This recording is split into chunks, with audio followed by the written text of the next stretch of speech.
My name is Sonia Choquette, and I've been an intuitive reader of life for as long as I can remember.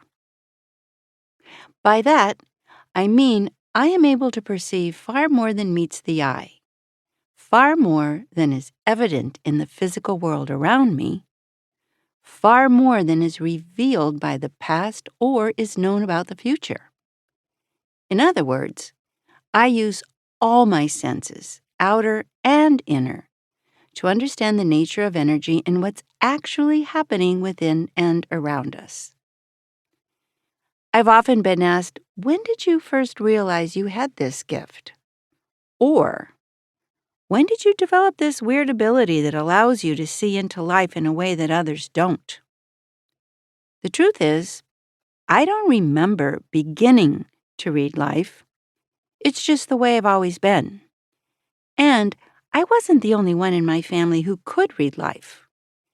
I was one of 7 children born to an artistic, wildly intuitive Romanian mother and a grounded, stable, consistent, reliable father. Reading life was my family's way. We were expected to look beyond the surface of things, to pay attention to energy and vibration around us, tune in to the unseen, unspoken, unacknowledged, hidden side of life, and to get to the underlying truth of situations. There was never a moment when I couldn't read life. There was never a moment when my siblings couldn't either. But, to my surprise, I realized when I started school around the age of 6 or 7 that everything that was obvious to me wasn't so obvious to others. It was as if we lived in 2 different universes and perceived each other as bizarre creatures.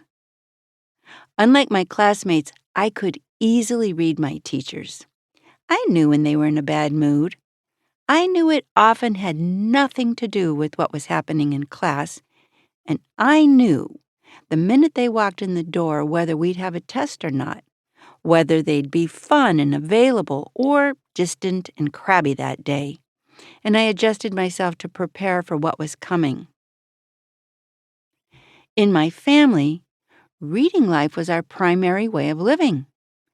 Our favorite game was to engage in playful competition around who could read life better, way before cell phones, computers, and other technological distractions ruined the fun. We were out in the world with no filters. Every Sunday, my parents crammed all 7 of us kids into the car and we set off for a picnic in the mountains where I grew up in Colorado. The drive was long, so my parents, and especially my mom, kept us entertained by asking us to determine what color car would arrive at the next red light or would pass us in the opposite direction, or where to find the best place to park the car for our picnic, and more. We would scan energetically and vibrationally, paying attention to the signs and signals all around us, searching for our clues. It was endless fun, and by playing this, as we did, we all became very skilled at reading life.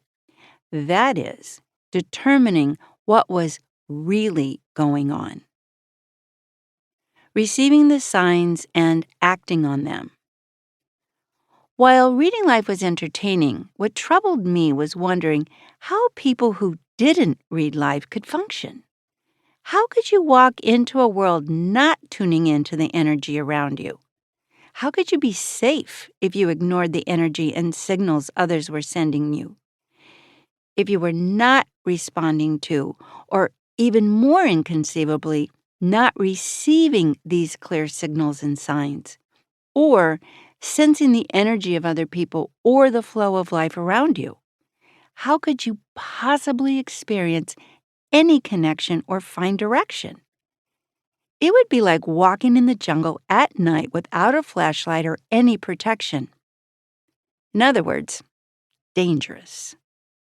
No, following my inner guidance was just as crucial as listening to my outer senses as far as I was concerned. I couldn't rely only on one channel alone.